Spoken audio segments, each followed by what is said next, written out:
Hello and welcome to my second video on Doki Doki Literature Club. This video is sort of like a sequel to Doki Doki Literature Club in Depression, and I expect that like many other sequels, it probably won't be as good as the first or as well received.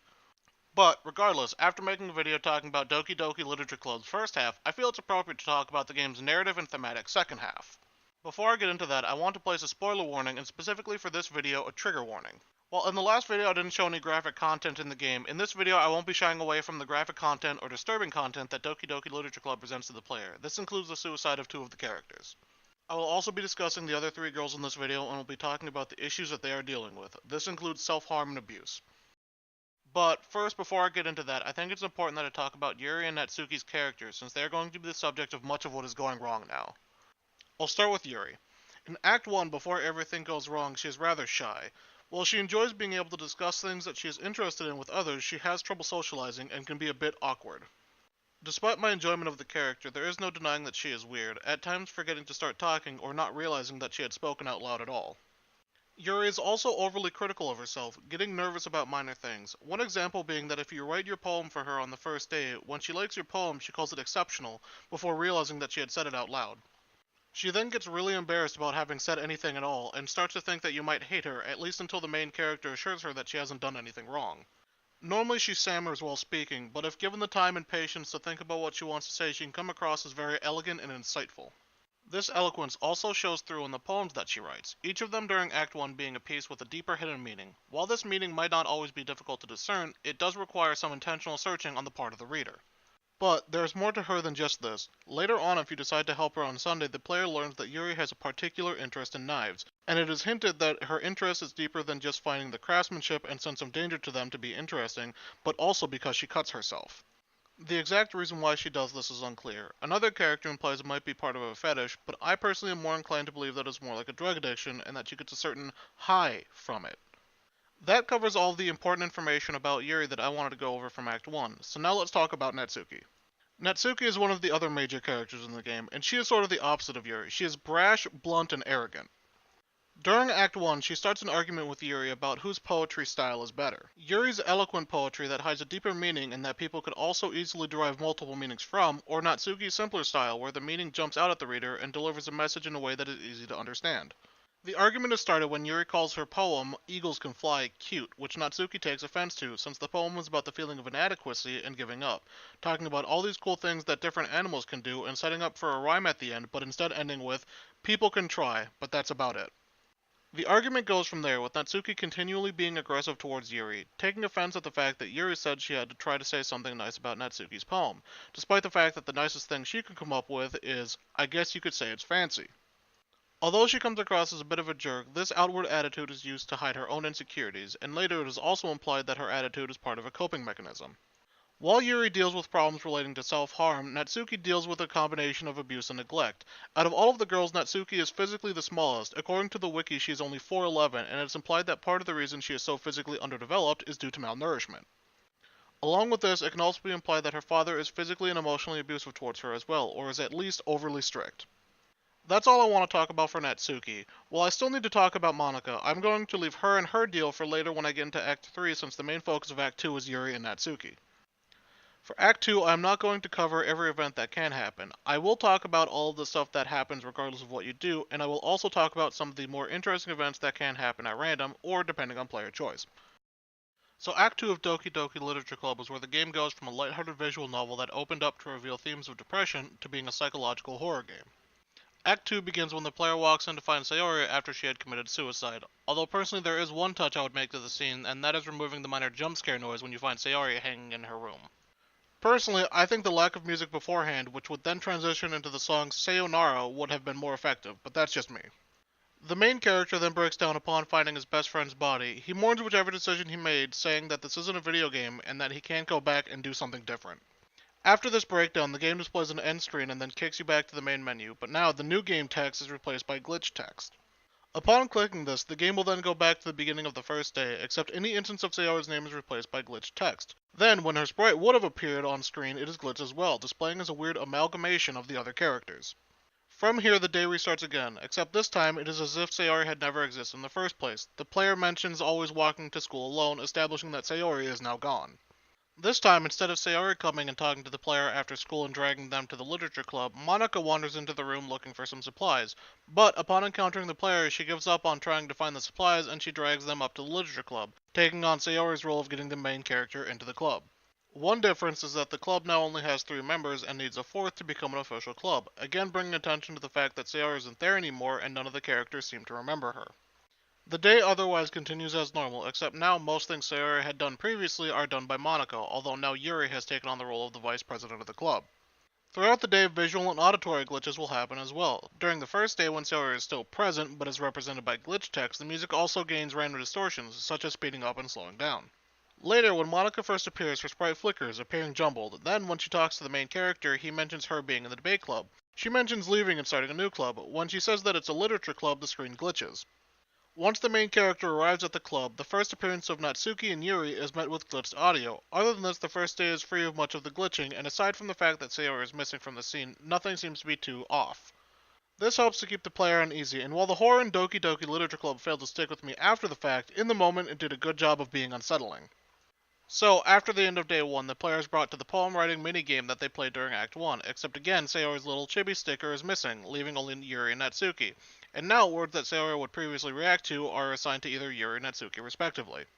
After finishing with this, the player moves on to day 2. The player can also notice that the odd effects and glitches are starting to occur more now. One effect the player can notice is that the room and the characters are slowly being zoomed in on and are slowly tilting. Also, although it can be hard to hear, the music is occasionally changing in pitch and speed. Upon first appearing, Natsuki's sprite appears in negative color. Then shortly afterwards, when Monika joins the conversation, she appears over the text box. During this time, the room continues to tilt until the end of your conversation with Yuri when she gives you the book that you'll be reading with her. For the sake of this video, I will be taking Yuri's route during Act 2. So after the introduction of Day 2, the main character goes to talk to Yuri about the book. When you first start talking to her, apparently her right eye is having some other ideas and tries to make a subtle escape. Once she changes poses, her eye will return to where it came from, although I personally kept thinking that it looked just a bit off in terms of placement. Then you will talk about the book. During Act 1, if you took her out, the same thing will happen, but her description of the book is a bit darker in Act 2, talking about removing limbs from people, amongst other disturbing things. This is also the first example of the replace text, where the text of a character speaking will become larger and have a much larger outline around it as well. Generally, this text is darker in nature and will sometimes not appear long enough for the player to be able to properly read it. Another strange thing is that the characters tend not to react to the fact that it was said at all, at least in most cases. So back to chatting with Yuri. After a bit, the main character will sit down next to her, and they'll read the book that she gave to the main character earlier in the day. This will play out similar to how it did before, but this time, when the main character mentions to her that the protagonist in the book sort of reminds him of Yuri, she will become distressed, claiming that she is nothing like the character in the book. The main character will explain that he meant that the character in the book always second-guesses herself and has other traits that Yuri normally has. She calms down after this, sort of implying that there are other traits of the character that could be discovered further into the book that she doesn't want the main character to associate with her. After this, the main character mentions that she is kind of fidgety and says that they can stop if she is sick, but she says that she just needs to get some water and then rushes out of the room. The game then goes to the part where you share your poem with the girls, except Yuri isn't available as an option to share your poem with since she has left the room. Once the player shares their poem with Monika, Yuri will return to the room and you can then share your poem with her. In my playthrough, Monika also takes the time to talk about Yuri while you're sharing poems. Although she tries to pass it off as well-meaning, some of the comments that she makes come across as rather mean-spirited. Monika's poems during Act 2 also shares a name with the poems she wrote in Act 1, both being titled Hole in the Wall, although the poem in Act 2 is a continuation of the poem in Act 1. And sorry to do this again, but I'll be talking about Monika's poems once I get to her character in Act 3. The rest of the conversation with Monika continues normally, and you choose who you want to talk to again. Since I wrote my poem for Yuri, I got to see Natsuki do this because of how much she hated my poem. After this eye-popping moment, the conversation continues as normal. After this, the conversation with Yuri about her poem goes by with little event, but then we get to the argument between Natsuki and Yuri. Like in Act 1, Natsuki starts an argument with Yuri about whose style of writing is better, but this time with no Sayori and some other external influences, the argument is allowed to escalate more before the player chooses sides. The point where it escalated beyond where the argument had escalated to in Act 1 is noted by the audio glitching as the music begins to speed up, becoming more erratic. As well as this, the screen becomes distorted, with the background in whichever one isn't talking becoming covered in static. Eventually, you are asked to choose between the two, but clicking either choice makes the screen zoom in a little. After enough attempts to choose one, Monika's face appears, filling the screen. The screen then pulls back and she appears over the text, and her dialogue changes so that it fits in the part of the dialogue box that she isn't covering. She then drags the player away from the argument and out into the hallway. Monika has a short chat with the player about it before Natsuki runs out of the room in tears. She then runs away before saying anything to the main character or Monika. You then return to the classroom to find Yuri having a breakdown about what she had said to Natsuki, rocking back and forth saying that she didn't mean it. The main character and Monika mention that they believe her, and Monika says that Natsuki will likely forget about it by tomorrow. Yuri then calms down and asks Monika to leave so that she can talk to the main character about the book they are reading, but Monika is hesitant to leave the player alone with Yuri. Eventually, Monika agrees, mentioning that she doesn't have much of a choice. Then, before the scene can progress any further, Yuri's sprite glitches out and the player is then sent to write the next poem. On the next day, the main character gets to the classroom and is greeted by Yuri. Natsuki is also in the room, but Monika has not arrived yet. Yuri then goes over to the closet and takes the main character with her, apologizing for how she had acted the day before, and the main character forgives her. Eventually, Natsuki wanders over, asking if Yuri, the main character, had seen Monika, acting as if the events of the previous day hadn't happened. Yuri feels awkward talking to Natsuki, not realizing that she doesn't remember the fight from the day before. She then apologizes, which Natsuki accepts, appreciating it, but also mentioning that she doesn't remember anything bad happening the day prior. Monika eventually enters the classroom. Her reason for being late is that she was practicing the piano, just like in Act 1. She has a short conversation with the player before Yuri will come talk to the main character, wanting to read with them. Yuri will make a request of the main character, wanting to make some tea for the main character and her to drink while they read together. She plugs in the electric tea kettle at the teacher's desk and leaves the room to go get some water. The player suggests to go with her, but unlike in Act 1, she turns down the request and goes out alone. After 10 minutes, Yuri still hasn't returned to the room, so feeling bored, the main character then leaves the room to go look for her. One quick thing I want to note is that once you leave the room, the music changes, sort of sounding like it's being played from in another room. This is to imply that the music is actually present in the room, and now that you're outside, you can't hear it as well. The main character goes on to look for Yuri and searches at the nearest water fountain. As he gets near, he hears what sounds like someone in pain, breathing through their teeth. Then, when he rounds the corner, he finds Yuri, her sleeve down and her arm absolutely covered in cuts. Almost as soon as the main character finds her, the scene literally rewinds back to when you decide to go look for her, instead with her returning to come finish the tea. She then requests that you both sit on the floor when you read. That way, she can rest her back against the wall. This helps her deal with the back pain that she deals with regularly due to her, poor reading posture. The player then sits down with Yuri and they begin to read the book together. Like in Act 1, the scene progresses and the main character starts to eat some chocolate. Eventually, he also shares a piece with Yuri, but instead of giving it to her, he places it on her lips while she is focused on reading. Without paying much attention, she eats the chocolate before realizing what had just happened. She then realizes what happened and begins to breathe heavily before jerking the main character to his feet, and it is implied that she then pushes him into the closet, closing the door behind herself. She then talks about the weird feeling, like her heart is going to beat out of her chest. She then gets uncomfortably close as her eyes change from their normal anime style to a more photorealistic look as she just kinda stares at you. Luckily, you are saved from the creepy moment by Monika opening the door to the closet and announcing that it's time to share poems. During your conversation with Monika, she shows you her poem which is called Save Me, which she showed you in Act 1. But this time it is missing letters, and at the bottom is the line, delete her. You talk a little after this, and the dialogue box comes up that says, please help me, and you click yes before finishing your conversation with her. Yuri's poem was weird, being a composition of essentially random words. Her reason for being so weird is that her mind has been hyperactive lately. She also noticed a pen fall out of your backpack yesterday, so she picked it up and kept it. Then, as a way to release some of that energy and to use the pen, she just kinda wrote stuff and shared that with you. After all of this, Monika will bring up the festival and what she wants to do for it. This upsets Natsuki because she doesn't want new members, instead wanting the club to be a place where she can talk to just a few friends. Natsuki quickly leaves, and afterwards you have a quick chat with Yuri. She talks about wanting to support Monika and trying to find new members, but at times during the conversation there are cutaways where she says some other opinions. And during the second one, her eyes start to drip blood occasionally. This continues until Monika joins the conversation.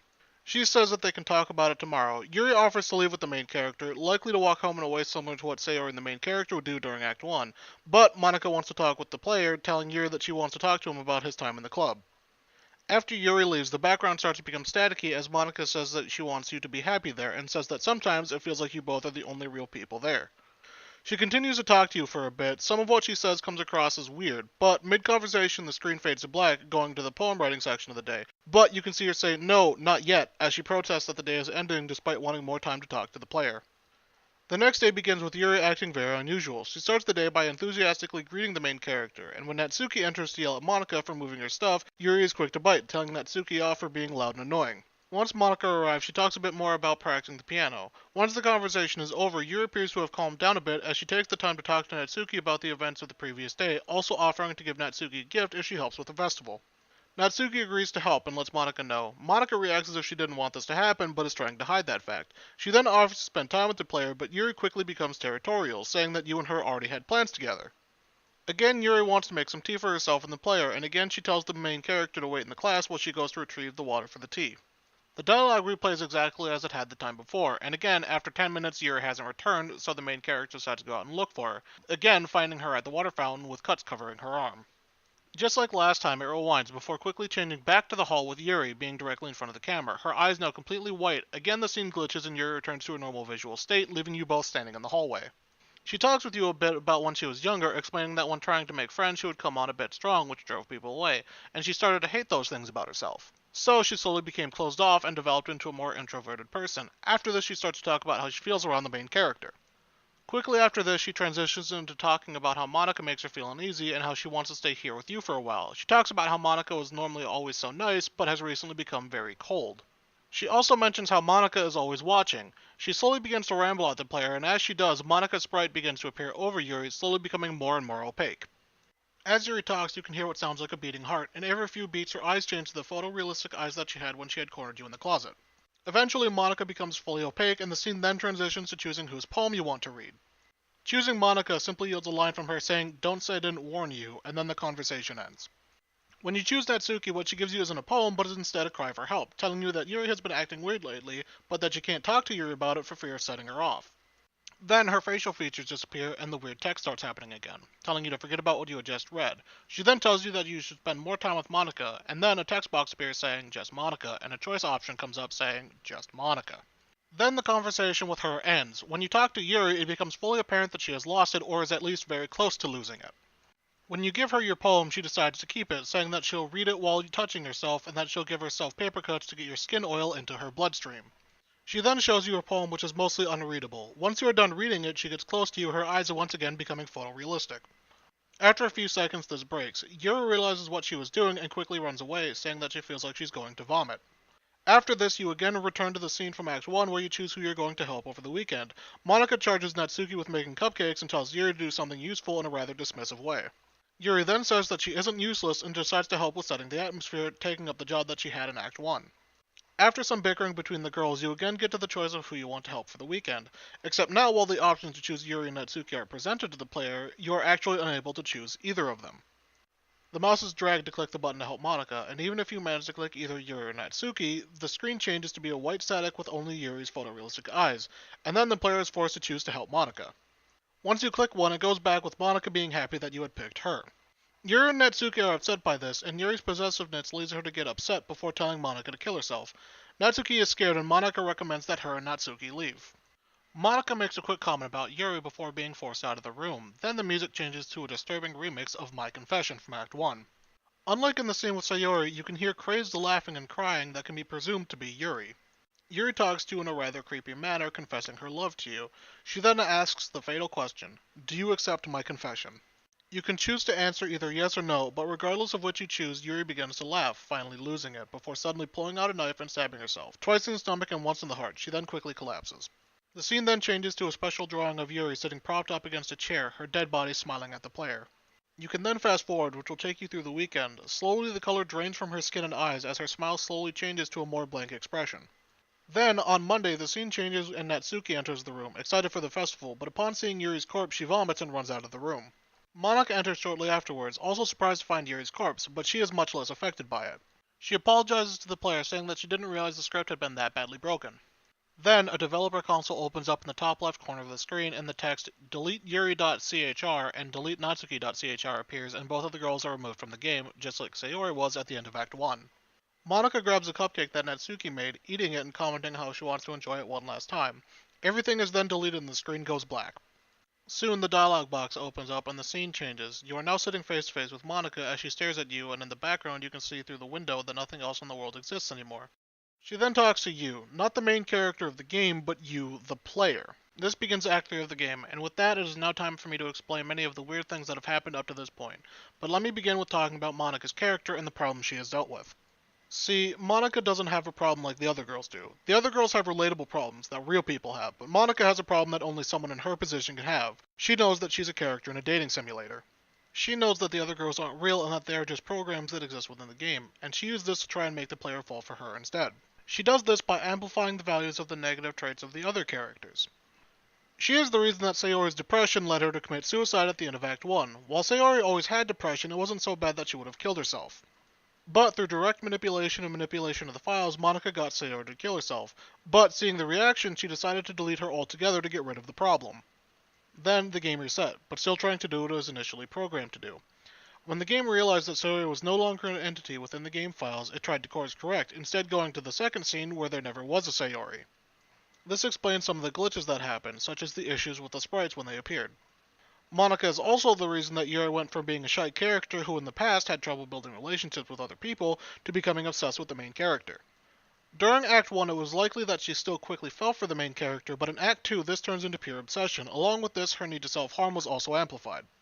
The reason Yuri cuts herself is likely because it is similar to a drug addiction, as often she uses it as a way to calm herself down. The time she mostly uses it is after getting excited due to interactions with the main character.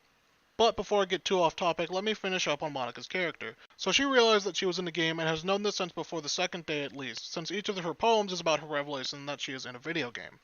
This knowledge hurt her, knowing that none of her friends had free will and that she was stuck in a limited reality where each of her friends was destined to fall for the main character, and by proxy the player. But there was one thing she could cling to, one thing that wasn't a part of the game, and that is you, the player. So, somewhat ironically, she also fell in love with the player, since there is something that she knows is real, so she set out to try and win the player's heart, but there is a problem with that. She doesn't even have a route. Nothing in the base game allows the player to try and pursue her. Despite this, she tried to push the player to choose her over the other girls. She started by making Sayori's depression worse, eventually leading to Sayori's suicide. Then, during Act 2, she saw that you still weren't going for her, so she then decided to make the personality traits and issues with the other girls worse in the hopes that the player would then choose her, but this didn't work.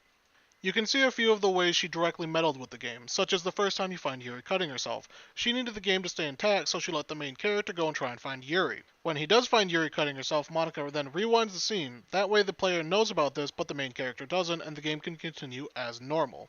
Monika is also to blame for the weird text. Much of it is to either push you to spend time with her or to make the other girls less appealing.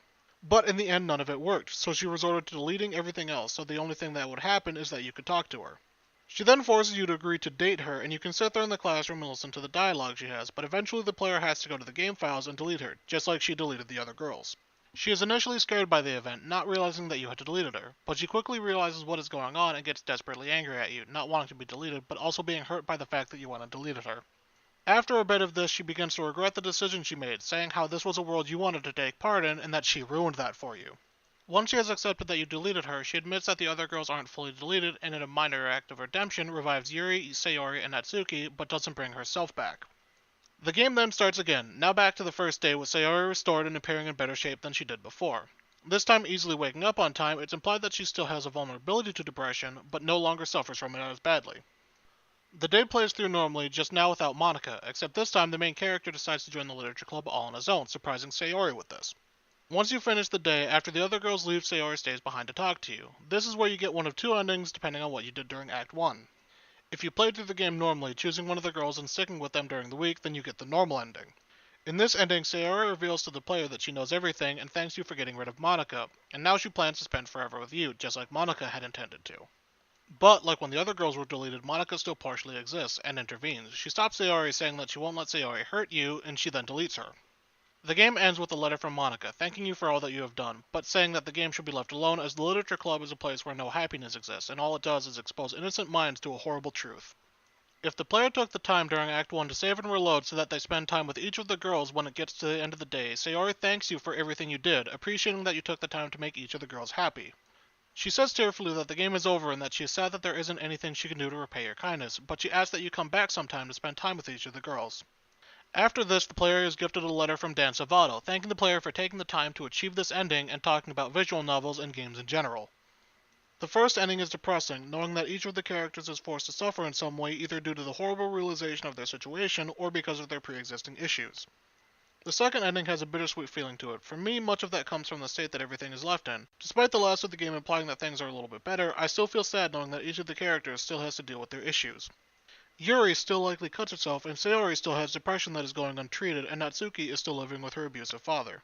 This part of the game is still with me. I've known people in real life who suffer from depression, people who have dealt with self-harm, and people who have been abused by their parents. And even just seeing fictional characters go through that hurts, and ending with it not being resolved left me to dwell on the game and its characters. Regardless of the good ending, the game ends up being one that is bittersweet. Good things can happen, but in the end I am left sad at the state that I leave the characters and the game in.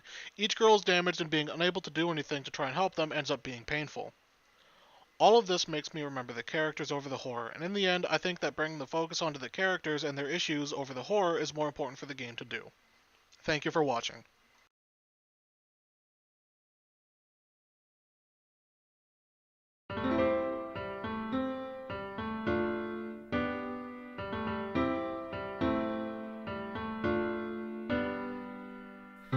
Every day I imagine a future where I can be with you. In my hand is a pen that will write a poem of me and you. The ink flows down into a dark puddle. Just move your hand right the way into his heart. But in this world of infinite choices, what will it take just to find that special day? What will it take just to find that special day?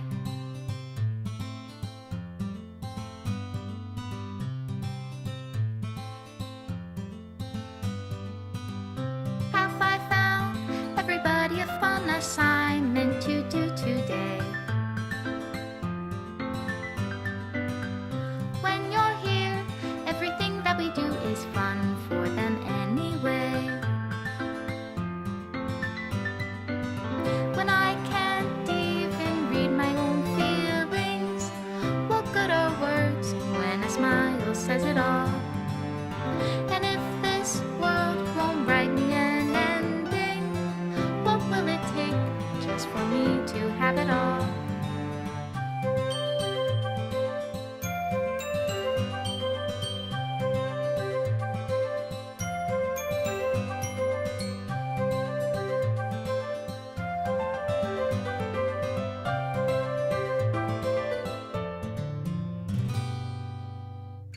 Does my pen only write bitter words for those who are dear to me? Is it love if I take you, or is it love if I set you free?